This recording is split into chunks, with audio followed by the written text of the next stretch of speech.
সৌন্দর্যতা ধরে রাখতে গেলে তাকে একটা সুন্দর মনের অধিকারী হতে হবে। আপনি যতই মেকআপ করেন, আপনার যদি মনটা সুন্দর না হয়, আপনার চেহারায় সেটা কখনোই রিফ্লেক্ট করবে না। তো মেয়েদের বয়স যেমন জিজ্ঞাসা করতে হয় না, তেমন পারিশ্রমিকও জিজ্ঞাসা করতে হয় না। উদ্যোক্তা এবং ব্র্যান্ড প্রমোটার তনি আপুর হাজব্যান্ড বর্তমানে একটা স্থিতিশীল অবস্থা রয়েছে। তনি আপু খারাপ সময় পার করছে, আপনার তো কলিগ ট্রাই বলতে গেলে, আপনিও ব্র্যান্ড প্রমোটার, উনি। তো আপনার জায়গা থেকে তনি আপু এবং তার পরিবারের উদ্দেশ্যে কি বলতে চান? আমরা যারা ব্র্যান্ড প্রমোশন সেক্টরে আছি, আমাদের সাথে উদ্যোক্তাদের সম্পর্ক কিন্তু খুবই দারুণ। অনেক সময় আমরা সোশ্যাল মিডিয়াতে দেখি বিভিন্ন ধরনের মন্তব্য আসে, কিন্তু এটা আসলে একদমই ভুল। কারণ ব্র্যান্ড এবং ব্র্যান্ড প্রমোটার একে অপরের পরিপূরক।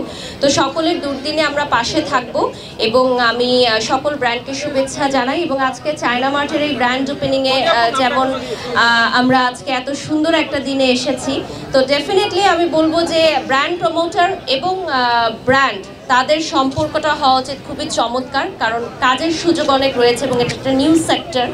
সো এই সেক্টরে নতুন মেয়েরা আসবে কাজ করতে, ব্র্যান্ড যারা আছে তারাও প্রমোট করবে, নতুন ইনফ্লুয়েন্সার্স তৈরি করবে। যেমন চায়না মার্ট কিন্তু বিগত বছরে আমি বাদেও আরও অনেক ইউটিউবার ইনফ্লুয়েন্সার্স তৈরি করেছে, চায়না মার্ট থেকে তৈরি হয়েছে। তো এই জন্য আমি চায়না মার্টকে একটা ধন্যবাদ দিতে চাই বিশেষভাবে। আমাদের লাইফ স্টাইলে যা যা দরকার একদম সব কিছুই আপনারা পাবেন। ডেফিনেটলি আমি বলবো যে প্রত্যেকটা মেয়েকে সচেতন থাকতে হবে তার ফিটনেস নিয়ে, তার স্টাইল নিয়ে, ফ্যাশন নিয়ে। যেহেতু আমাদেরকে হাজার হাজার ক্যামেরা দেখছে, সো যেমন আমি চেষ্টা করি আমার ফ্যাশন, আমার ফিটনেস এগুলো নিয়ে অনেক বেশি শ্রম দিতে ক্যামেরার পেছনে। তো সেটাই হয়তো হতে পারে।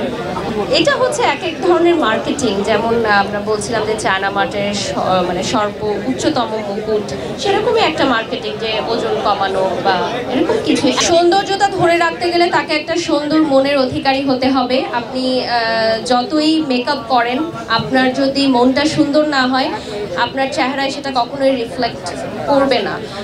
আমি মনে করি আমি এমন একটা মানুষ যে আমি সবসময় মানুষের উপকারই করতে চাই। কখনো কারো ক্ষতি করা বা হিংসা করা বা এই ধরনের মানে মনের ভিতর কোনো ক্ষোভ রাখা, এগুলো আমার মধ্যে নেই।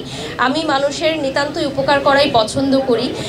এটা হয়তো আমার চেহারায় ফুটে ওঠে এবং আমি সবসময় স্যাটিসফ্যাকশনটা পছন্দ করি, যে আমি যেটুকুই আসতে পেরেছি যে অবস্থানে, ওটা নিয়ে আমি স্যাটিসফাইড থাকতে পছন্দ করি। মানে ইনার বিউটিটা যদি আপনার ফেসে রিফ্লেক্ট করে, সেটাই আমার মনে হয় বেস্ট বিউটি। না, আসলে তো আমি এখন গতানুগতিক কাজও করতে চাই না, আমি একটু এক্সক্লুসিভ কাজই করতে চাই। একটা সময় আমি অনেক ব্র্যান্ডের সাথে কাজ করেছি, এখন আমি সিলেক্টিভ যে সকল ব্র্যান্ডের ব্র্যান্ড অ্যাম্বাসেডার, যেমন চায়না মার্ট আমাকে ব্র্যান্ড অ্যাম্বাসেডার করে নিয়েছে তাদের সাথে দীর্ঘমেয়াদী কাজের জন্য, এরকম অনেক কোম্পানির সাথেই আমি যুক্ত আছি।